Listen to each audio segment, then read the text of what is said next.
I hate hooking my vacuum hose up to any handheld tool. Just take the sander for instance.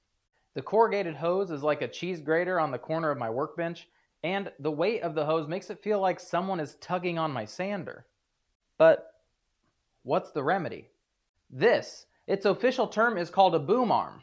And man oh man, is this thing a dream. It folds out of the way when not in use. It can be used at my workbench, the flip carts, and to clean out my car, if I ever pulled it into the garage. So let's build one. Before you get all excited and grab your saw, you need to plan out where the heck this is going to go in your shop. I'm allocating this space here for my dust collection stuff. It's not really a full system. And I'm going to mount the boom arm so that it swings over here out of the way for storage, and it swings around when I want to use it. This space I don't want to build it in because those are reserved for the templates and jigs that I'm building. Now you could wrestle that plywood sheet onto your sawhorses. So this is the original hose that came with my shop vac, and it's 1 3/4 inches in diameter. It's thinner. Again, this doesn't fit onto anything. So this is not the hose that I am using for the boom arm. In addition, it's 6.5 feet long. I chose to use a 2.5-inch corrugated flexible tubing, and just note, depending on the tubing that you are using or currently have in your shop, will depend on how big you make this boom arm, because the boom arm is built so that this tube runs through the center of it to protect the hose. So if you're using anything 2.5-inch or less, you are good to go. If you're using a 4-inch, or if you're jumping up to that holy moly 6-inch tubing, you will need to adjust your plans accordingly. Now, I'm not going to go in depth as to why I chose this specific tubing, or why I'm doing this over PVC or ductwork or any of that jargon. That is going to be in a later video. This is the hose I chose. There's a link in the description for it. It's on Amazon. It wasn't overly priced. I ended up buying 2 20-foot hoses instead of splurging out for the 50-foot because it was more economically priced, and I'd be chopping it anyway. So let's build the boom arm. I haven't built anything yet. For the arm itself, I am cutting 2 pieces at 2 3/4 inches and 2 more at 4 1/4 inch to create the square box for my vacuum hose. For that 4 1/4 inch board, I had cut mine to 79.5 inches. I know it's a weird measurement, but that is how much space I have allocated above my walk-through door here in the shop. Now, the thinner sides, I have 2 of them here. The thinner sides that go in between actually need to be cut down the width of your board shorter. Now, if you're following my plans, everything's right in the plans. Just follow along as normal. If you are making this to fit your 4-inch hose or 6-inch hose, just know that once we are about to build the hinge system, the top and bottom boards, the wider boards, need to be the width distance longer so that the hinge has extra space to stick out and operate. So these boards have to be the width of your tops shorter, or the tops need to be the width of the top longer. However you want to word it in your head to make it make sense. So to create that futuristic design, I have just taped my 2 sideboards together. And what I did for these was I just found the middle. Oh my God, what can't ever be an even number? 75, 37 and a half. Find your center. For mine, 37.5 inches, following my plans. I went 20 inches to either direction, 57.5, 17.5, and then I measured from the center 7 inches over for either side of those. And again, I need to do it here.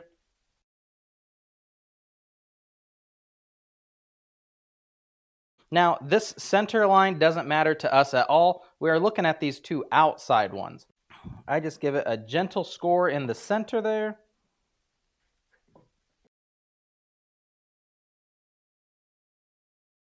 The easiest way to find the dead center is, so I'm taking it to 3 inches. You can take it to 4 inches if you wanted to, and then just make your mark. That is the center, and I can bring this back. And now I know where my center is.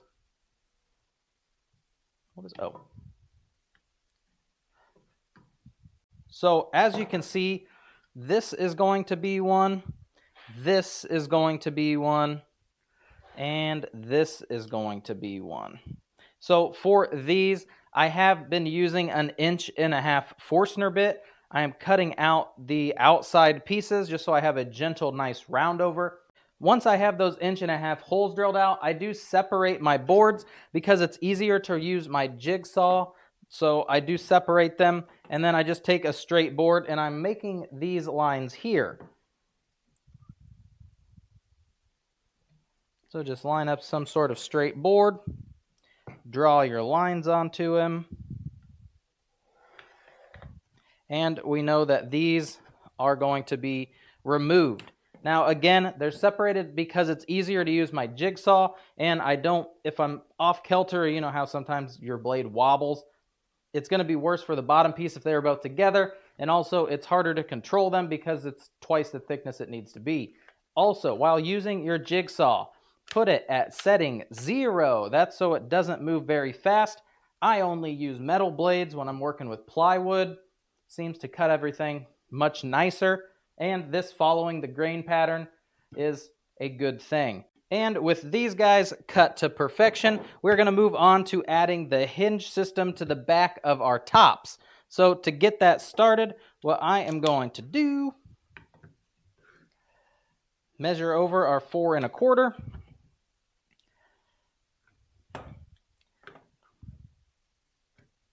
Make 2 little marks right there.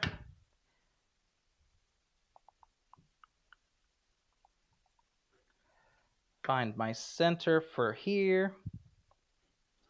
Now, the width to make this a square. So 4 1/4, I want to make a square so I could find the center of my square. Could you measure this, divide it in half, divide it in half? Sure. I just like that method, I guess. So that is my center. And then I'm going to come in here. Sure. And that's going to be my round over, so I'm going to get rid of these pieces here and drill out the center so that way it fits my 1.5" dowel rod. I just have a piece of random scrap. It can be a little bit thinner if you want it to be. 1.5" is what I had when we did our closet. Bam.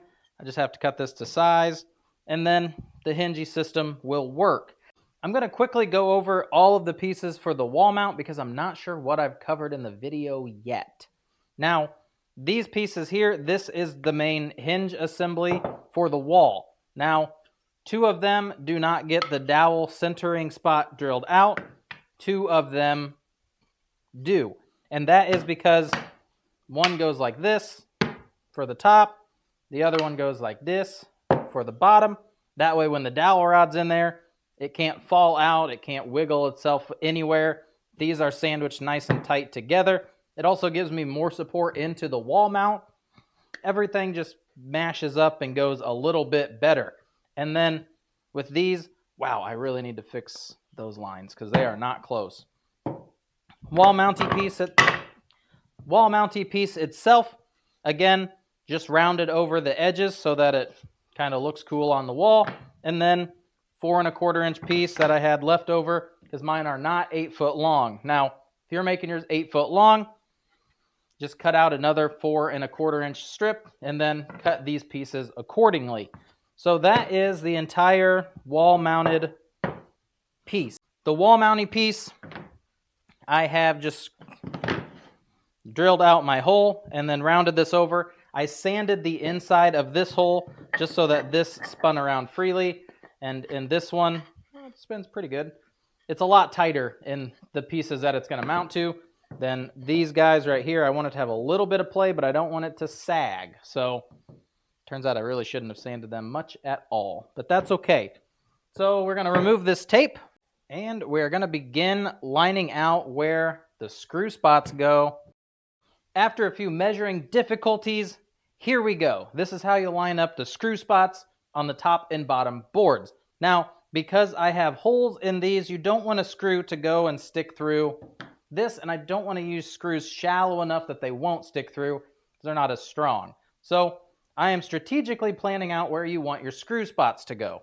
To do that, what I first do is line them up on the end, not the hinge side. I'm not trying to deduct the math and stuff over there. Just line them up on the end so that they match. Then I am taking my square here and I'm drawing a line on both sides where this ends because I know that's as far over as a screw could possibly go. Then what I did was I measured in a 1/2 inch into the interior so that I'm putting screws in the meat of the board. I don't want them on this edge. This is going to be brittle. It's going to break. So I move them in a little bit, but I don't want them too close together. So measure in a 1/2 inch after you draw your lines. Then you are going to, because the material thickness is 3/4 of an inch, measure in 3/8 of an inch and make your mark so that it hits dead center of this board. And that's what I did. So 2 on each sides of these. On the ends, I have 1 coming into here, 1 at the very end. And that is where my screw spots are going to go. So, finally, we did it. I am using a countersink bit. What it does is it just has that little bit of recess so that I can drill out my pilot and recess a screw, which I know I'm using drywall screws, but hear me out. I'm also gluing this. So I think drywalls will be fine, and they're 1.5 inches, 1.25 long. So these guys, I like the black heads as well going into here. So what I'm going to do is drill out the pilot for each of this board. Repeat that for our other board. To assemble the arm for your 2 shorter sides, pick out which ones you want to be out and facing you. And then I'm going to apply glue to one of the boards. I'm not going to put it on both because it's just going to become a big gluey mess. So just glue onto one of them. And then I'm going to take this board, line it up on this edge. There we go. Not sure if I was in the camera shot or not. Probably still not.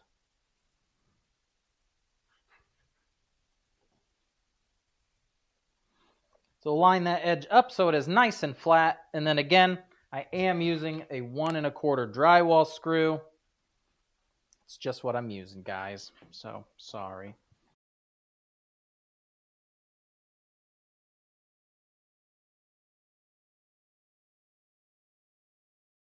Now we're going to repeat that for this other side. If you are flipping it around, make sure you are also flipping around what side of the board you want to be facing you.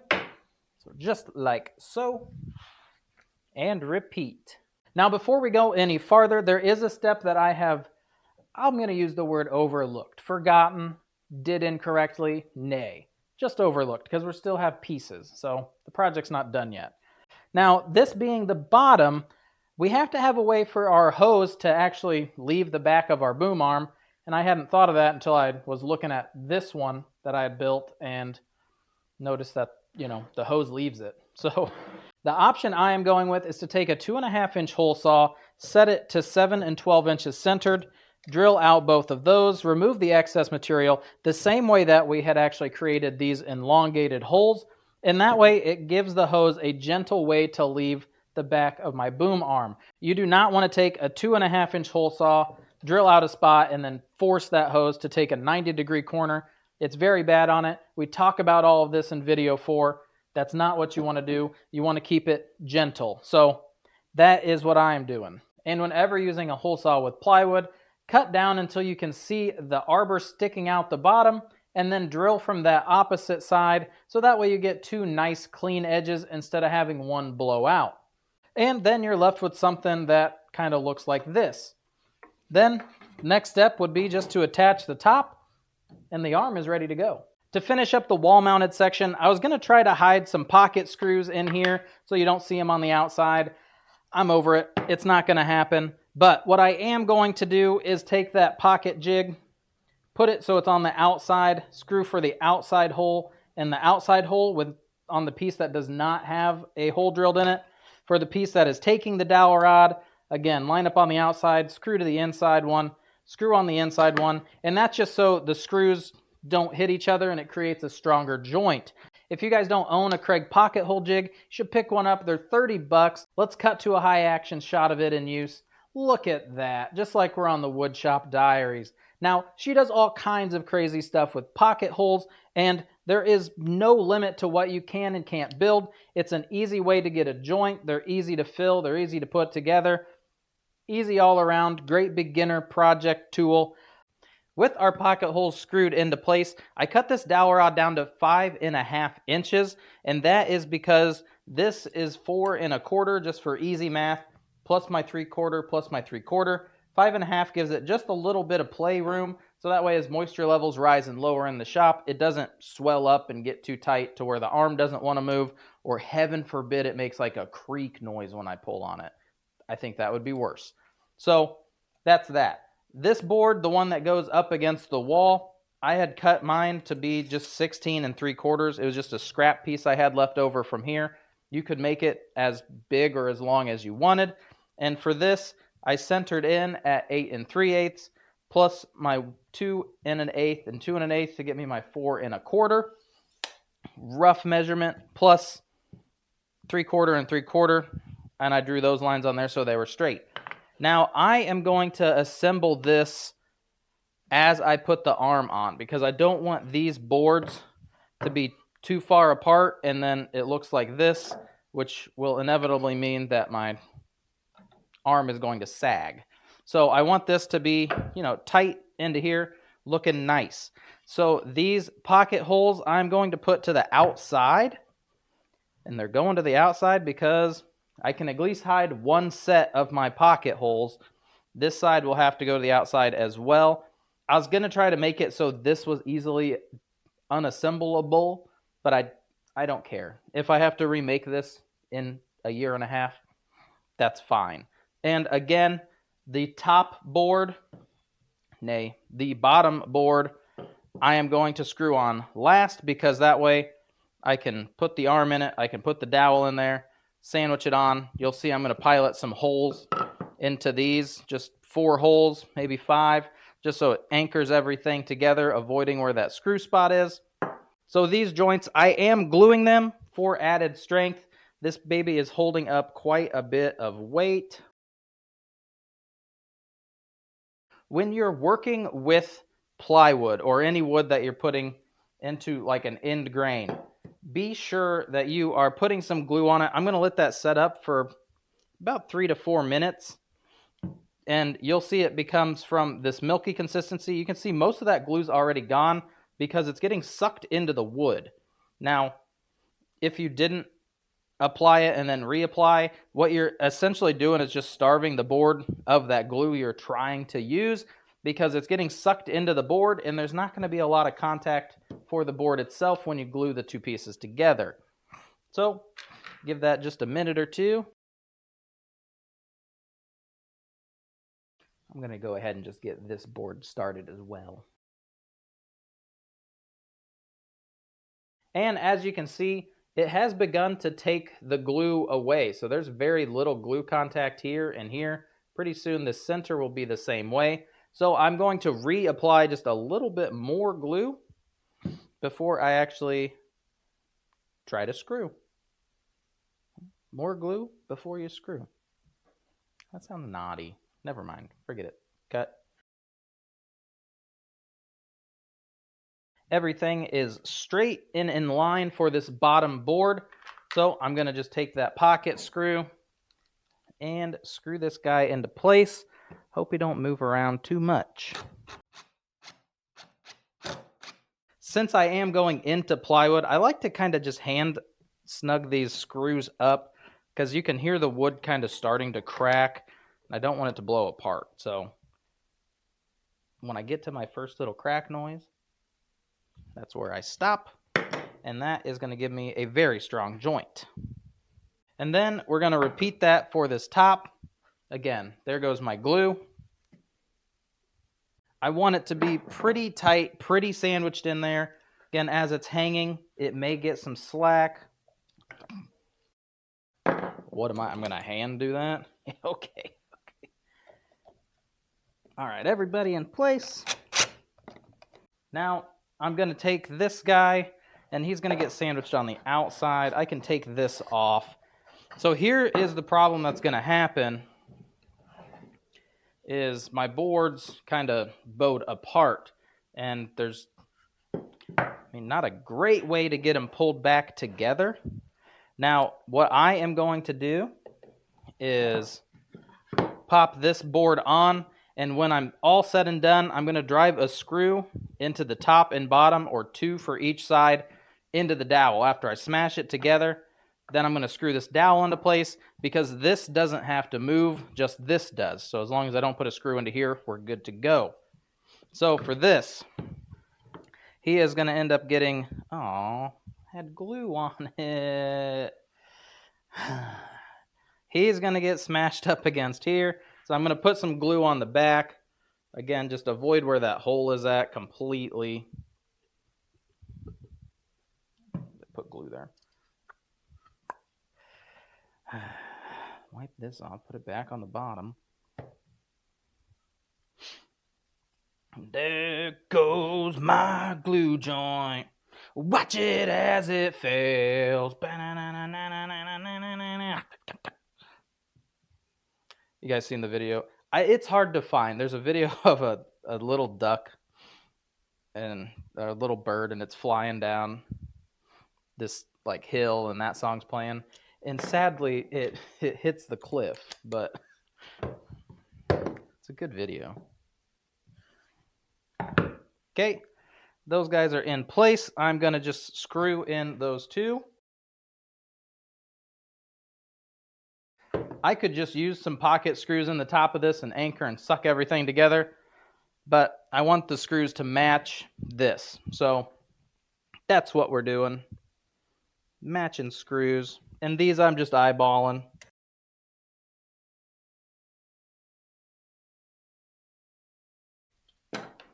And there are our screws for what is going to be the top. So I wanted to anchor the top in first and make sure it was screwed and secured. Same that I'm going to do at the bottom, but with the bottom I'm going to just, you know what, I'm gonna glue and screw the bottom too.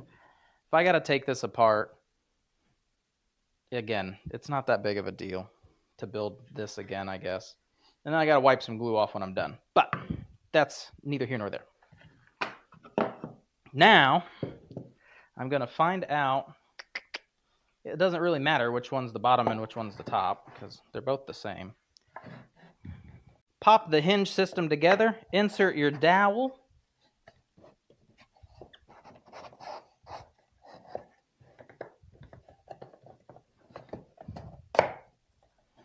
And it fits, like I said, about an 1/8 inch too shallow. And that's okay, because it'll move around, and again, it'll give it a little bit of room to breathe and live. I like that the bottom spacing was just a little bit too close together, because now it's pinching that arm, and it's preventing it from just kind of freelance moving around. So now it's actually pretty stiff, which is what I'm after, because when I slide the arm out and I want it to stay in one spot, it's going to do that for me. Now, the first board, not the arm, but the board that's next to that, I'm going to pilot those out. I'm going to put a bigger screw than 1.5 inches because I'm not going to get down to it. Again, eyeballing. A 2-inch screw is going to get me halfway into the meat of the dowel rod, which is perfect. So I am going to sink 2 2-inch screws down into here. Cool. Cool. Cool. And then finish it up. Again, just a little more glue on the top here. And I'm going to anchor this into place. I'm going to add 4 or 5 screw spots in the top and bottom because mine is not being anchored into a stud. If you guys have the opportunity to plan it out for a stud, then you only have to put 1 or 2 screws dead center, center it in the stud. She ain't going anywhere. Mine's going just into 1/2 inch OSB, so I want a couple extra little bites in there. Make sure it doesn't go anywhere for me. I'm going to let the glue set up and dry for the rest of today before I attempt to hang it. That way it has the opportunity, to dry, harden, and just become one solid piece before I ruin it by rushing the project. Hang it up nice and level on the wall. In addition to the boom arm above my head, I also mounted one to the wall to house my hose going over to my miter saw instead of using these cheapy little clips. Hey everybody, thank you so much for checking out this content. My goal is to hit 100,000 subscribers by the end of 2024, so a like would be greatly appreciated. And for the 70% of viewers who are not yet subscribed, go ahead and click on that beautiful man right there, so that way you're not missing out on awesome content like this in the future. Again, thank you so much. All right, it's over. The video's over. You can watch another one if you'd like. Bye.